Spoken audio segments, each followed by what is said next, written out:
in my veins, I've been driving this train.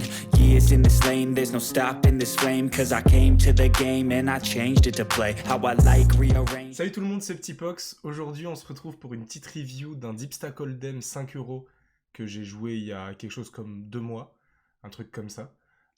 Ce tournoi, il est assez intéressant, c'est un petit tournoi avec un petit field, je crois que c'est le top 5 KITM, quelque chose comme ça. Ce qui va être intéressant, c'est de voir un petit peu comment est-ce qu'au cours du tournoi, on adapte notre stratégie en petites micro-limites. Comment est-ce qu'on fait certains bluffs, bien qu'on soit en early, mais c'est des bluffs calculés et comment dire, intelligents qui exploitent une range capée et qui supposent pas que notre adversaire comprend réellement le jeu. Et on va voir ensuite comment est-ce qu'en late game, on peut mettre une tonne de pression en exploitant la tendance inverse par rapport à l'early, qui est que les joueurs overfold, là où en early, les joueurs vont overcall. Voilà, bonne review. Allez, donc c'est parti, on va passer assez rapidement la plupart des spots en early, parce que c'est pas non plus les plus intéressants, on va s'attarder plus à certains spots, sur certains spots qui sont à mon avis plus intéressants que les autres, et les spots on va dire classiques, faciles, on va pas trop s'attarder dessus. Ici, As-4 off, c'est une main qui est trop forte pour raise en bluff, c'est une main qui est trop faible pour raise en value ici sur le limp, donc c'est une main que j'aime bien checker pour garder quelques as dans ma range de check.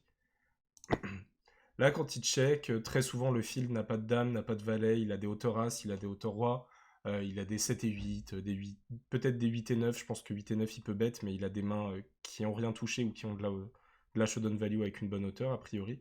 Hauteur as, hauteur roi ici. Je pense qu'on a besoin de protection avec un 4. Du coup, ce que je vais faire ici, c'est que je vais miser certains de mes 4, et ceux que j'ai envie de miser, c'est mes meilleurs.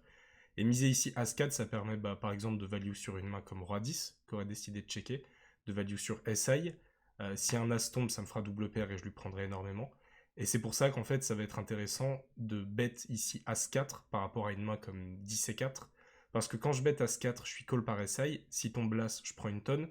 Quand je bet 10 et 4, j'ai pas vraiment de value. Si tombe As, je suis pas content. Et c'est compliqué à jouer. Donc s'il y a bien un 4 que j'ai envie de miser ici en value protection, c'est As-4. Il décide de call, et bon, quand il décide de call, c'est un peu trop fin pour mettre un deuxième barrel de value. Je pense que j'avais qu'une street de value. On verra potentiellement ce qui se passe river, mais ici j'ai plus de value, donc ça check.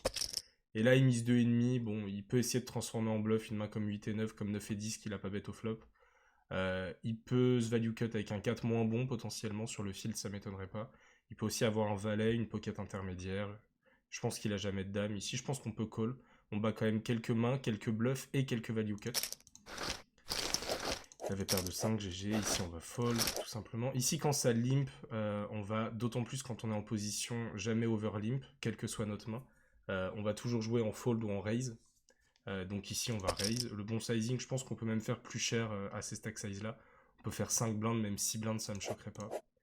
J'ai décidé de faire 4.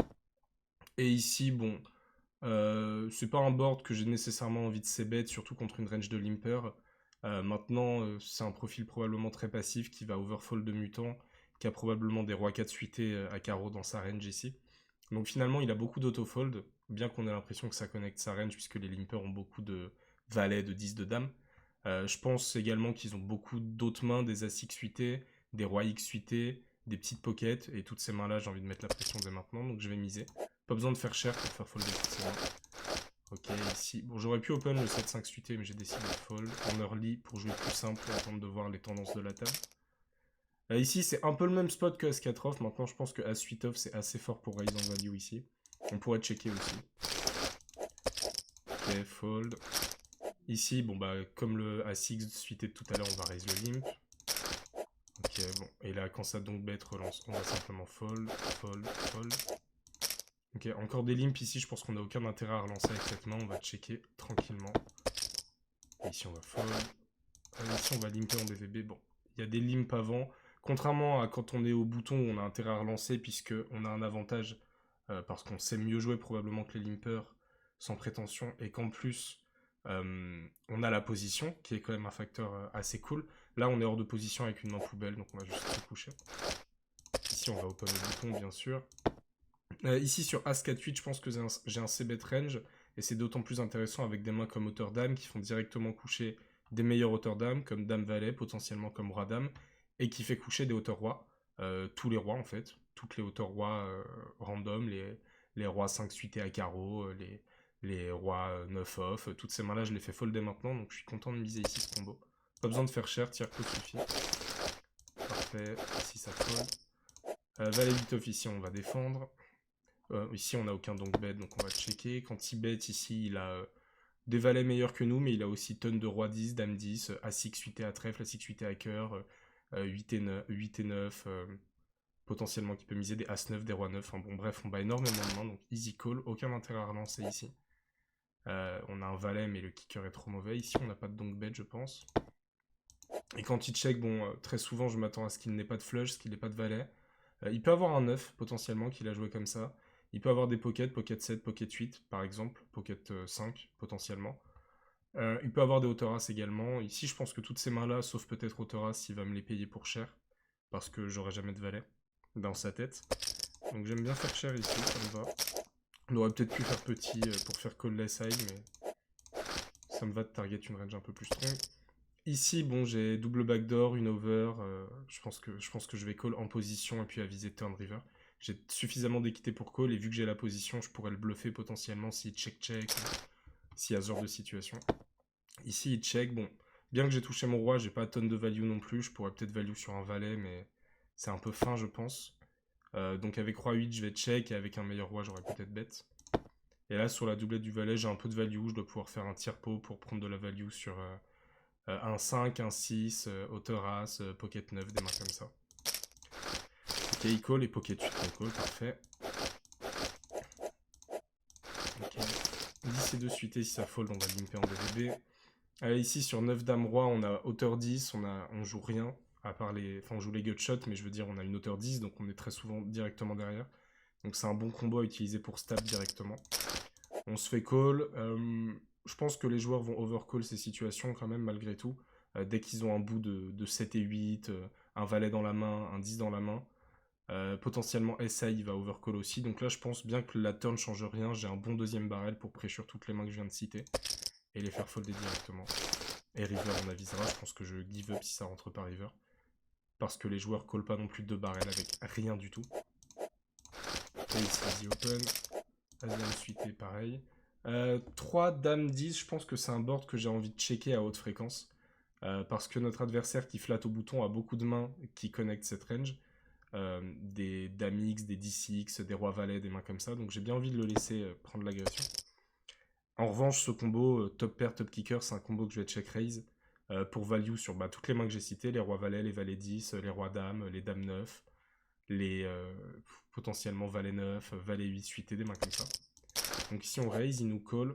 Sur là, je pense qu'on a un deuxième barrel, pas besoin de faire très cher non plus. Ouais, je pense que c'est trop cher ici, 14 blindes. Je pense qu'on peut faire 10 blindes et continuer à faire call indice ici. Je pense que c'est un poil cher. Fold, fold, fold, fold. Ok, ici, même argument que le A6 de tout à l'heure. On est en position avec une très bonne main. On va raise les limpers. x5, ça me semble honnête. Ok, bon, il donc bet, ciao. GG. Ici, dame 5 suité, c'est pas loin d'être mon bad range. C'est peut-être dame 4 mon bad range, mais dame 5 suité, ça rentre quand même pas mal dedans. Ici, je vais fold directement sur l'open low jack. Je vais pas flat ni 3 bet un combo off sur le dame valet. Ok, jam, ici jam. On perd le coup. On rien try. 8-6 off, ici on va défendre. Ok, j'ai fold, c'est trop tight. C'est une défense quand même. Ici, easy fold en small blind. Ici, on va open au bouton. Là, je pense que j'ai un intérêt à bet pour faire folder maintenant tout ce qui a rien chez lui, mais qui a quand même 2 overs sur moi. Par exemple, c'était 8.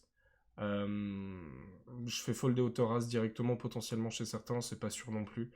Je pense qu'on peut faire les deux ici. J'ai décidé de bet, et si ça me call, je give up. Ok, ciao. Roi 7 suité ici, mon bad range d'open au cutoff. En roi suité, ça va être roi 2, voire peut-être roi 3, mais j'aime bien open tous mes rois suités au cutoff. Ici, on est en 3 way.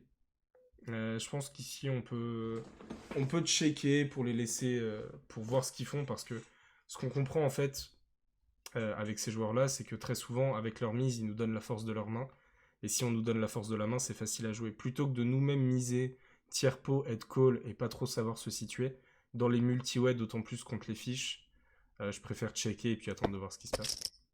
Là, typiquement, il fait petit, donc je m'attends à ce qu'il ait une main quand même plutôt faible. S'il a une main comme Pocket 7, la plupart des gens va quand même le miser cher en protection value. Donc ici, je m'attends à ce qu'il ait jamais des mains comme ça, donc il est capé à des hauteurs As, des hauteurs Roi, ou potentiellement un 3 ou un 4. Je pense que même un 5, il va le faire plus cher. Et lui, c'est pareil, je pense qu'il va relancer toutes ses overpairs, des fois qu'il les ait pas jam pré-flop. Il va relancer toutes ses overpairs, relancer toutes ses 5, donc là, il se cape pas mal à un 3, un 4 ou un 6 ou un 2 qui attend une straight, quoi. Donc je vais call ici parce que j'ai une gutshot avec mon 7, j'ai 2 over, Roi et 7, j'ai backdoor flush, et en plus j'ai repéré qu'ils avaient des ranges assez weak, et donc en fonction de comment se déroule la turn ou la river et des outs, on pourra potentiellement bluffer si on touche pas. Donc là on check, aucun intérêt à miser sur la dame, et là il recheck, et là Stream recheck. Alors le seul joueur qui pouvait potentiellement avoir une dame, c'était Stream, mais quand il recheck la river, je pense qu'il l'a jamais. Je pense que Bouton, quand il check back la turn, il a jamais de dame. Ce qui veut dire que quand on regarde le flop, ils ont tous les deux des mains plutôt moyennes, on avait dit, et ils n'ont pas attrapé leur dame parce qu'ils auraient probablement bet turn ou river. Ce qui veut dire qu'au mieux, ils ont un valet ici, peut-être une main comme valet 6 chez Big Blind, et après des mains comme un 3, un 4, une auto-race, des mains comme ça. Je pense qu'ils peuvent avoir touché le valet avec des mains random. Je pense quand même qu'ils peuvent avoir un 3, un 4, peut-être un 5 chez certains, mais je pense qu'ils auraient misé plus cher. Donc ici, j'ai envie de mettre tonne de pression à toutes ces mains et faire tapis directement. Je sais que je serai jamais call, je sais qu'ils ont jamais des meilleures mains. Après, peut-être qu'on peut se tromper et que Bouton a check back Roi-Dame, hein, c'est toujours possible. Maintenant, la plupart du temps, ici, quand ils check tous les deux turn river, ils ont quand même très souvent rien. Donc j'ai bien envie, bien qu'on dise qu'il faut pas bluffer en micro-limite, ici, quand on repère une faiblesse adverse, même en multi-way, on repère une faiblesse chez Bouton qui mise petit le flop, check back la dame, et une faiblesse chez Big Blind qui just call le flop, check turn, check river, bah ici je pense que j'ai un excellent spot de bluff. Donc j'ai décidé de faire tapis, ça s'est passé. Ok, très bien. Ici on peut call, on peut jam, je pense que les deux sont bons, je préfère le laisser faire une erreur post-flop. Ici easy call avec notre meilleur 8. Là quand il check, je pense qu'il a plus droit, il a des mains comme potentiellement Dame Valet, 9 et 10, des deux cœurs. Je pense que j'ai un peu de value, il peut aussi avoir un 8 moins bon, les joueurs ont tendance à bet un peu trop leur 8, sans trop comprendre ce qu'ils font, donc des mains comme Dame 8, Valet 8, 8 et 10, des mains comme ça, donc j'ai quand même de la value ici. Fold, ok. Ici je vais just call, aucun intérêt à 3 bêtes, si je me fais 4 bêtes j'ai le démon. Là ça check 3 fois, quand ça check 3 fois, d'autant plus dans ces tournois où je m'attends à ce que les joueurs donc bet une partie des mains qui ont touché, et surtout l'open raiser quand il a touché quelque chose ou qu'il a une overpair à protéger. Sur un board flush draw, il va très souvent bet. Donc ici, avec mes deux bloqueurs qui bloquent les deux mains les plus fortes, Valet Dame, Roi Valet, si on compte pas As Valet, qui a priori est chez aucun joueur. Ici, il les aurait probablement squeeze ou 3 bêtes, et lui, il aurait probablement ses bêtes As Valet. Donc ici, je bloque les deux meilleures mains, qui sont Valet Dame et Roi Valet. Donc j'aime bien l'idée de bet en position. Encore une fois, on utilise l'avantage positionnel. Ok, lui, il call. Bon, je m'attends quand même à ce qu'il soit capé à pas de Valet. En revanche, quand l'As tombe, il peut avoir des As, il peut avoir joué comme ça As-Roi, c'est tout à fait possible, As-10. Donc ici, je vais check back, j'ai pas un super bluff, et puis si je me fais raise, j'ai quand même pas mal le démon, avec ma dame de cœur, ma gutshot. Donc ici, je vais check. Et sur un cœur, bon, je pense qu'il aurait jamais checké le roi de cœur, maintenant il peut être capable de call beaucoup trop de cœur. Une main comme Pocket 7 avec le 7 de cœur, c'est possible qu'il me call. Donc ici, j'ai quand même pas mal de value. Je décide de faire demi-pot, ça représente 2 tiers de son stack, c'est peut-être un peu cher quand même.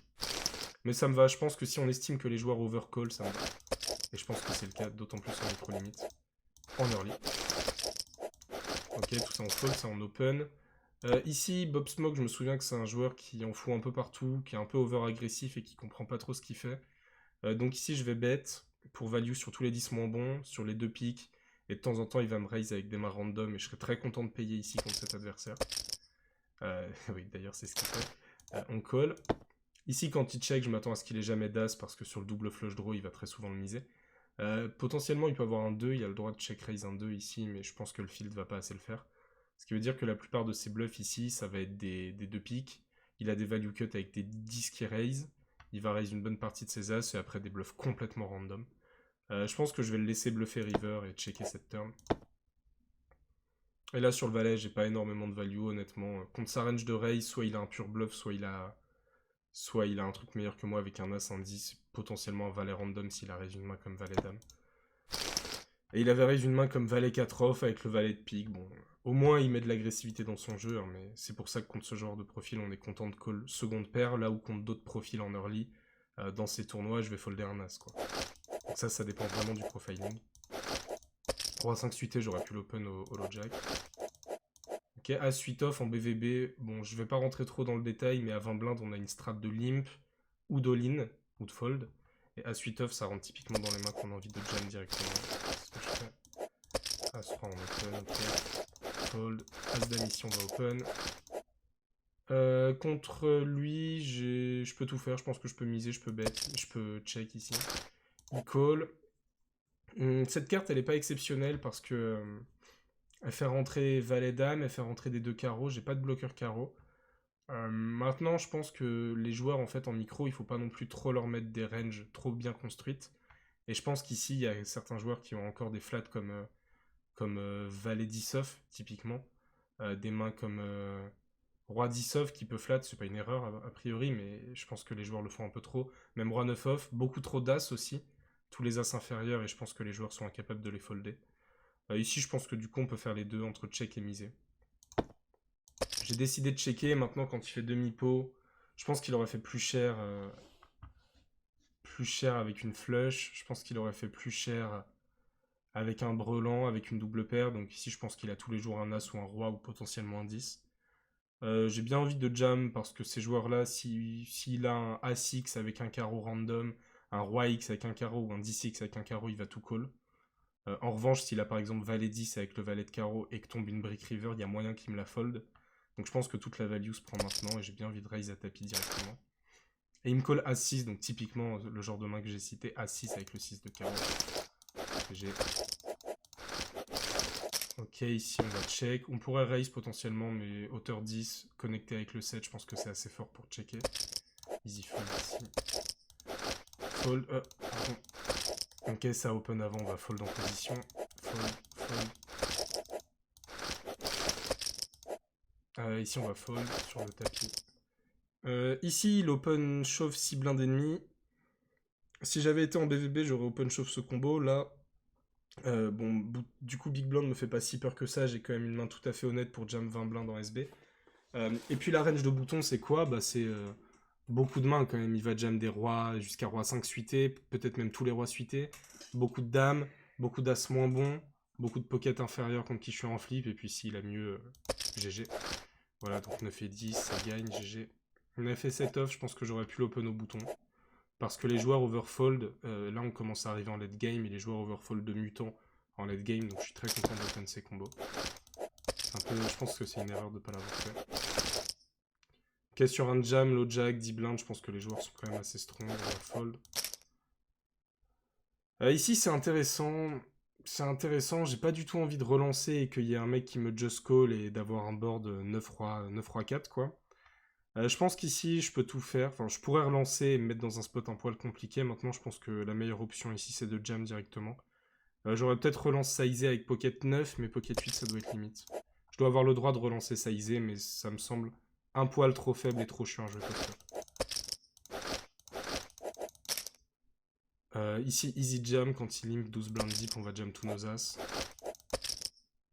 Ici, contrairement au spot de tout à l'heure où le mec avait 9-18, il avait 5 blindes, là il en a 10, et j'ai pas as 7, j'ai as 5. C'est beaucoup plus mauvais, donc on va quand même fold ici. Ici, easy open. Pour l'instant, pas grand chose à dire, c'est un tournoi classique, on joue nos mains. On a fait un petit bluff calculé parce qu'on était contre deux ranges très capés. Mais sinon, à part ça, vous voyez, on joue plutôt nos mains, on attend des spots. Là, quand il open 13 blindes deep, les joueurs sont souvent très très strong quand ils le font. Ils ont tendance à jam les mains moyennes type As-9 off, As-7 off, Pocket 7, Pocket 6, Pocket 4, des mains comme ça. Et après, quand ils open, ils sont censés être polarisés entre, je sais pas, Roi 2 suité et des monstres type les As, As-Roi, As-Dame, les Dames, les Valets, les Rois. En revanche, je pense que les joueurs le font pas assez du côté bluffy de la range et vont très souvent être trop orientés value. Donc je suis content de folder directement ici. Vous l'avez As-9 suité, c'est pas non plus giga value, c'est pas un giga trap. Maintenant, c'est quand même, on comprend bien que c'est quand même une main plutôt forte, en tout cas qui est prête à payer un tapis. Je pense qu'il est limite dans le bas de sa range ici. Ok.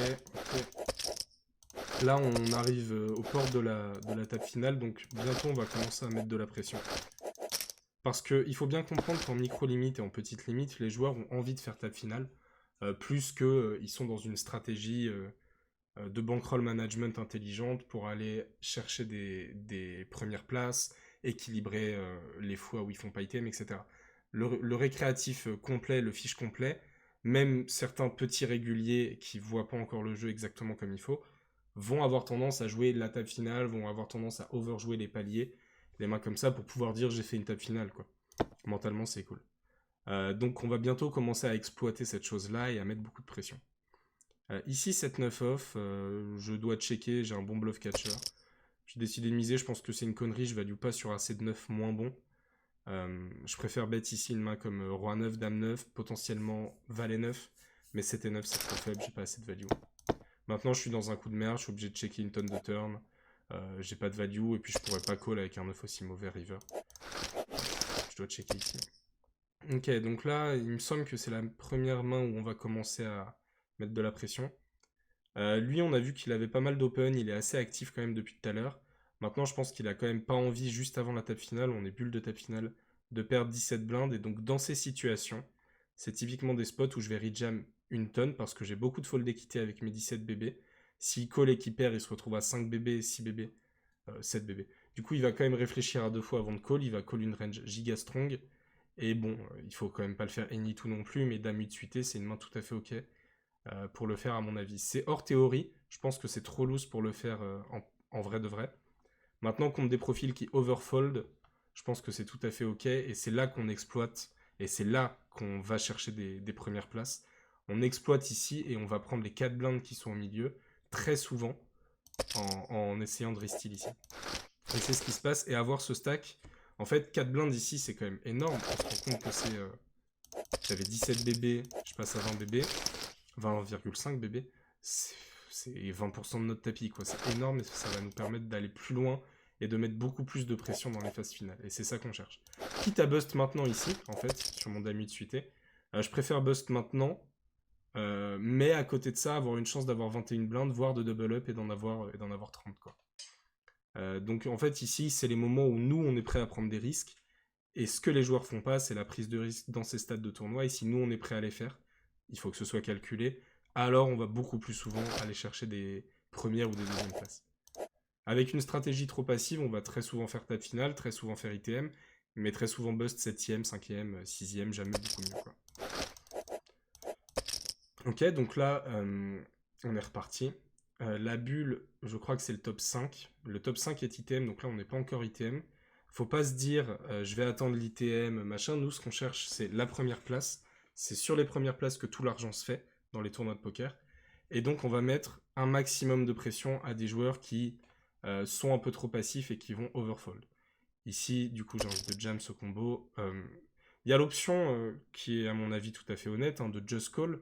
Maintenant, ça laisse deux choses. Ça laisse, même si les joueurs vont pas assez le prendre, ça laisse quand même un bon spot à small blind ou à big blind pour faire tapis, et j'ai surtout pas envie de jeter dame 10 suité.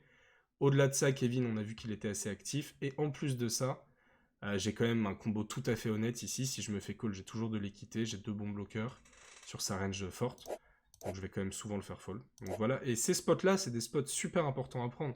On passe de 20 blindes à 25 blindes avec un 3-bet shove light, et c'est grâce à ça qu'après on va avoir un stack qui peut mettre de la pression, qui va exploiter les peurs adverses, donc plus de chances de gagner le tournoi, et à côté de ça, se prémunir en fait des bad beats. C'est-à-dire que si on se construit un gros stack, c'est ok de perdre un flip. Typiquement, si on a 30 blindes et qu'on perd le flip contre le joueur qu'on avait 15, on va encore avoir 15 blindes et encore être vivant dans le tournoi. Et c'est comme ça qu'on réduit l'impact de la variance et l'impact des bad runs, entre guillemets. Alors qu'à côté de ça, si on avait fold ici, par exemple, ou just call et fold sur un jam, on serait descendu à 18 bébés, peut-être petit à petit à 16, 15 bébés, et là, on n'a plus la possibilité de perdre un flip.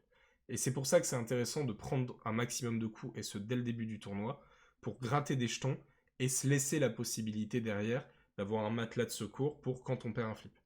Et c'est super important, et c'est comme ça qu'on va vraiment plus souvent faire des perfs dans les tournois. Ok. Ici, on va fold, faut pas non plus abuser avec Enima, hein, mais il faut bien repérer. Ici, typiquement, on voit, ce serait pas un bon spot pour mettre de la pression parce que il open en early position avec 9 blindes deep contre un joueur qui le couvre, Il y a 3 joueurs qui le couvrent ici.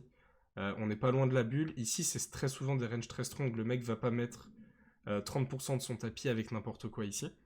Donc, ces joueurs-là, on les respecte. Bon, en l'occurrence, ici, il fold. Et honnêtement, je pense qu'il avait une bonne main, type roi 10 suité, type as dame, et qu'il n'a pas eu les couilles de jam derrière. Je pense quand même que la plupart du temps, ils ont des ranges strong et que PC34 n'a aucun intérêt à faire ce move en bluff. Je pense qu'il était juste très strong. Mais on voit quand même que... Alors ok, il n'est pas aussi strong que ce que j'avais pensé, mais les mecs ont des folds ici, des open fold 9 blind deep. Enfin, c'est dire à quel point les mecs se pissent dessus, et c'est ça qu'il faut exploiter en micro-limite. Bon, là, quand il jam, moi, en fait, j'ai des spots beaucoup moins high variance où je peux juste open, voler la blinde, 3 bêtes chauve, voler la blinde, des mains comme ça, open c'est bêtes, voler les blindes, voler les jetons. J'ai pas envie de call avec des combos très moyens et jouer des flips, quoi. Et ça, c'est super important quand vous avez un edge post-flop ou un edge pré-flop de pas prendre des spots trop high variance. Alors, il faut pas non plus overfold de mutant, hein. Quand il faut call. Mais n'hésitez pas quand même. Ici, je pense qu'on a un clair open. J'ai décidé de fold, je me souviens très vite fait. Je crois que Pogod, c'est le seul joueur de la table qui a pas peur. En tout cas, beaucoup moins peur que les autres. Et du coup, ici, il a un spot tellement évident de 3 bêtes chauves que j'ai pas non plus trop envie d'abuser du spot. J'aurais pu open honnêtement si Pogod avait été ultra passif, mais là on s'adapte. Si lui il est pas trop passif, on peut fold un peu quand même. Ici, easy jam, 13 blind deep, je peux pas open fold. Open call me dérange parce que je vais laisser de l'équité à une main comme Pocket 5 qui pourrait me 3 bêtes chauve, alors que là, Pocket 5 par exemple, chez Cutoff va simplement fold. Donc ici, on jam. Tout le monde fold, très bien. Il faut surtout pas dans ces situations se dire j'attends la bulle, j'ai une main moyenne, je suis UTG, c'est pas assez strong, imagine il a les as, je m'en fous. Ok, il y a un joueur à 4 blindes, un joueur à 8 blindes, mais nous, notre but, c'est pas de faire la bulle, c'est de faire premier. Et donc, dès qu'on a un spot, au moins, ok, d'autant plus agressif, où c'est pas en call, mais où c'est en mise de nous-mêmes, on les prend. Roi de off, il open UTG, on va respecter. Et ici, voilà, c'est le même raisonnement. Il faut surtout pas se dire on va limper parce qu'il y a des joueurs trop short. Ici, notre but, c'est d'aller chercher la première place. Paire de 3, 14 deep, ça se joue en all-in. Faire folder toutes les mains meilleures, type 6-7 off. C'est pas une main meilleure, mais c'est une main en flip. On deny de l'équité à ces mains-là. Donc ici, limper, c'est laisser la possibilité à 6-7 off de réaliser son équité. Alors qu'avec paire de 3, on a juste envie de faire tapis directement, lui voler toute son équité. Et s'il nous call, bah good luck, on est en 50-50 contre As-Roi. Et là, vous voyez, bon, ok, les spots étaient assez évidents, on n'a pas un edge de mutant en ayant fait ça, mais il y a beaucoup de joueurs qui vont les fold, ces combos. La paire de 3 ici qui vont la limper, le As-10 ici qui vont open et qui vont folder sur un jam. Et en fait, ces spots-là, il faut absolument les prendre de la manière la plus agressive pour être sûr d'aller loin dans les tournois. Ici, je pourrais open. Maintenant, encore une fois, j'ai pas envie de me faire 3 bêtes chauves et de laisser de l'équité à paire de 4, typiquement.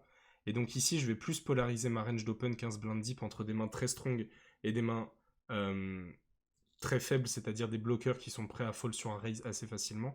Et mes mains entre les deux, mes mains charnières, mes dames 10 suitées, mes as 9 off, mes as 5 suitées, as 6 suitées, mes pocket 5, les mains comme ça, je vais juste open shove directement et deny de l'équité. Paire de 8 ici, très honnêtement, c'est limite close parce que les joueurs en micro-limite sont beaucoup trop passifs et quand ils font tapis à l'approche de la bulle ou en table finale, c'est très souvent des mains très strong. Donc ici, paire de 8. Je suis probablement dans mon tout bad range de Rishov. Maintenant, Kevin, on a vu qu'il était assez actif, il a open quelques fois, machin. Donc il va pas non plus jam que paire d'as ici.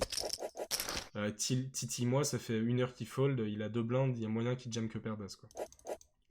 Ici, on gagne notre flip. Il faut de toute façon gagner des flips hein, pour gagner un tournoi. L'idée, c'est pas... c'est pas d'être suffisamment bon pour même pas avoir besoin de gagner de flip, ça n'existe pas. L'idée, c'est de se donner un maximum de chances de gagner les tournois. Il faut gagner des flips, mais là où un joueur va gagner un flip et rien en faire, le but, c'est nous, quand on gagne les flips, c'est en faire quelque chose et aller vraiment loin. Ici, on gagne le flip. Ici, on est à la bulle. Et à la bulle, je vais avoir une stratégie avec beaucoup d'open shove parce qu'en en fait, là, il y a un joueur à 2 blindes, un joueur à 6, un joueur à 8. Et même si les joueurs comprennent pas nécessairement l'ICM, à la bulle, c'est vraiment des spots où on va jam une tonne parce que les mecs peuvent rien call. Et Roi-Valet, c'est pas une main que j'ai envie de trap, j'ai pas envie d'open et de me faire 3 bêtes chauves par As-10 suité. J'ai envie que As-10 suité, chez Cutoff, fold directement, quoi. Et donc, je vais avoir une grande stratégie d'open shove directement pour toutes ces raisons. Deny de l'équité, arrêter le coup le plus vite possible, et exploiter le fait que les adversaires call beaucoup trop tight. Ok, ici pareil. On continue, de toute façon il y a un joueur à 2 blindes, 6 et 8. Le joueur à 20 blindes et le joueur à 23 blindes, c'est les deux sur lesquels je peux mettre une tonne de pression. D'ailleurs, c'est de là aussi, vu que le joueur est à 2 blindes. Il faut le faire. Il ne faut pas ici commencer à se dire ouais, j'ai valet dame, ok, c'est mon bad range holo jack, je peux la fold. Vous pouvez l'open, c'est pas déconnant, mais moi j'aime bien mettre tonne de pression ici avec beaucoup de mains et être sûr de leur deny toute leur équité et de me prendre un minimum de setup en fait derrière. Voilà, donc là il respecte, il fold, il a tout à fait raison. Ici, même spot, si les joueurs comprennent un peu l'ICM, lui il peut rien call ici à part peut-être pocket valet plus. As-roi, ici c'est un fold avec l'ICM à la bulle. Je vais quand même vous montrer les paliers. Là, si bust maintenant c'est 0, bust et faire la bulle, c'est prendre 15 balles, c'est-à-dire 3 buy-in, on est sur un 5 euros. Prendre 3 buy-in ici, par rapport à en prendre 0, c'est énorme. Alors on pourrait se dire, ouais mais imagine, il gagne ce coup, il gagne le tournoi, auquel cas c'est pas la même considération, c'est ou faire 0 euros ou en faire 61. Maintenant, c'est un peu trop ambitieux de se dire que s'il gagne ce coup, il fait premier, parce que c'est vraiment pas sûr, il peut encore perdre un flip, il peut encore être déstacké, il peut encore y avoir des setups, etc. Et du coup, bah, c'est pas non plus si intéressant que ça de se dire, ouais, mais si je gagne ce coup, je suis énorme, et de prendre un risque inutile. Ici, il faut quand même call les bonnes ranges, avec un joueur à une blinde, quoi. Si tout le monde avait une quinzaine de blindes, je dis pas, ici, il faut call, avec un joueur à une blinde, fold, bon, si t'as pocket as, pocket 3, pocket dame, call, mais fold, quoi. Et là, ici, il me call roi dame. Donc là, on voit que j'ai mal profilé. Hein. L'erreur, c'est... Il faut pas se dire, ah putain, il call, c'est une catastrophe ICM, comment je peux gagner en micro, les joueurs comprennent rien. C'est pas du tout ça. Lui, déjà, je pense qu'il comprend quand même quelque chose. Bon, pas à l'ICM, visiblement. Mais ce qu'il a dû se dire, c'est...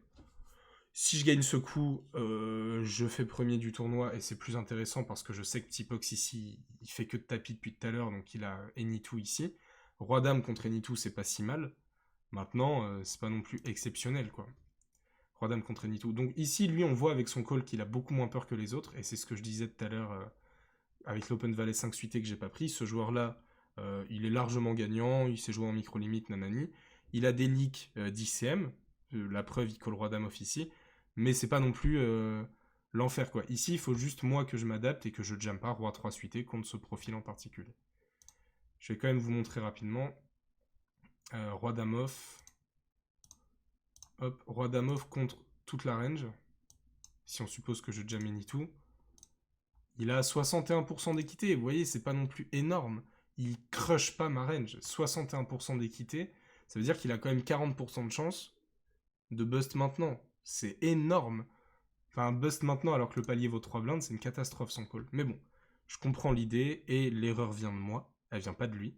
C'est moi qui jam alors qu'il comprend pas l'ICM et du coup, c'est moi qui dois faire autrement. Et gagne ce coup, GG. Ok, bon, derrière, nous, là, c'est la bulle. Maintenant, nous, on joue pas la bulle. Hein. Alors, oui, nous, si on avait son spot juste avant, j'aurais fold. On va moins call, mais on va quand même nous-mêmes mettre de la pression parce que les joueurs ont peur. Bon, ici, jam. Et on gagne, c'est tant mieux. Là, on va fold. Là, on va se calmer un peu vu qu'on a pas de blinde. C'est simple, hein. Quand on a des jetons, c'est nous qui mettons la pression. Quand on n'en a pas, on se calme. Et là, le fait d'avoir monté des jetons avant, d'avoir pris des spots d'all-in, d'avoir pris un bluff avant avec dame 8 suité en rejam, ça nous a permis d'assumer ce coup qu'on perd. Alors que si j'avais pas pris tous ces spots ici, j'aurais peut-être eu une vingtaine de blindes ici, j'aurais jam parce que je le couvre une blinde nanani ICM, et j'aurais perdu, et je serais à 3 blindes, et ce serait complètement différent. Donc on voit bien l'intérêt de gratter des jetons dans les phases finales pour se laisser la possibilité de perdre ce genre de coup. Après, il faut de toute façon de la chance pour gagner un tournoi, mais le but c'est d'en avoir le moins besoin possible. Ici, il limp, aucun intérêt à raise. J'ai une main qui se joue très bien. Double paire ici, je peux raise, je peux call les deux maisons, je décide de call. Et là, il jam. Bon, il n'y a pas un monde où je fold double paire ici. Ok, bon, il a paire de dame, bah GG. Et là, on remonte à 23 blindes et on va se remettre à mettre de la pression. Alors, Pogod, visiblement, il s'en fout de la pression. Donc, on va quand même le faire avec... On va le moins abuser contre ce joueur-là, on va dire. Donc, quand il est en big blind, on va pas jammer ni tout en small blind. Maintenant, on va quand même se remettre à mettre de la pression. Lui, il a pas joué depuis tout à l'heure. Là, il jam ses 5 blindes. Bah, paire de 2, c'est une main qui se joue bien grâce à la fold d'équité. Donc, le but avec cette main, c'est on fait fold beaucoup de mains, et quand on est call, on est souvent en flip et on joue notre flip. Maintenant, là, en fait, call en étant sûr d'être au mieux en flip, quand vous êtes meilleur que le field, c'est complètement contre-productif. Et donc, c'est une main ici que je vais folder. Alors que s'il avait 10 blindes et qu'il avait open, j'aurais peut-être fait tapis pour exploiter sa passivité. Le 5 suité, c'est quand même faible. Ici, valet 8 suité, bah, les joueurs sont quand même plutôt passifs. C'est pas une main que j'ai envie d'open fold, je me fais deny trop d'équité. Et pour les mêmes raisons que mon valet dame off de tout à l'heure, c'est typiquement une main et un spot où j'ai envie d'open shove directement et mettre une tonne de pression à des joueurs qui sont beaucoup trop passifs. Là, voilà, typiquement, ce joueur il fait que fold depuis tout à l'heure, on l'a pas vu jouer une main. Là, on a un bon spot de 3 bêtes chauves potentiellement ICMique, peut-être que je dis une connerie, hein, mais on pourrait se dire, ouais, t'as envie de mettre de la pression, bah continue et fais tapis ici. Maintenant, depuis tout à l'heure, moi j'exploite des joueurs trop passifs qui overfold. Là, il a 14 blindes deep et il open. Bah, quand il open, alors que depuis tout à l'heure il fait que fold, il a une range beaucoup plus strong que ce qu'on pourrait estimer être une range bouton. Maintenant, je peux quand même pas fold ce combo, mais ici, c'est pas un bon spot pour mettre tonne d'agression. Donc ici, je vais just fold. Bon, ici, je pourrais raise. Maintenant, j'ai des spots tellement plus simples de folder. Là, bon, on a compris que lui, il s'en foutait un peu de l'ICM. Maintenant, il a 14 blindes, il y a un joueur à 10, 17. J'ai quand même une main tout à fait honnête ici pour faire tapis directement. Bien que j'ai vu qu'il m'avait call roi dame tout à l'heure, il m'a pas non plus call de set off. Hein. J'ai quand même envie de faire tapis ici. Si je suis call, j'ai toujours de l'équité. Et je vais mettre un maximum de pression dans les phases finales. Il faut pas commencer à jouer passivement en limp ici. D'autant plus que post-flop, si vous débutez et que vous êtes encore en micro, vous êtes probablement pas super à l'aise. Et bah dans ces cas-là, faites tapis directement avec une main tout à fait honnête. Vous avez beaucoup de fold d'équité, vous faites folder des rois X, des dames X, des valets X, beaucoup de mains meilleures.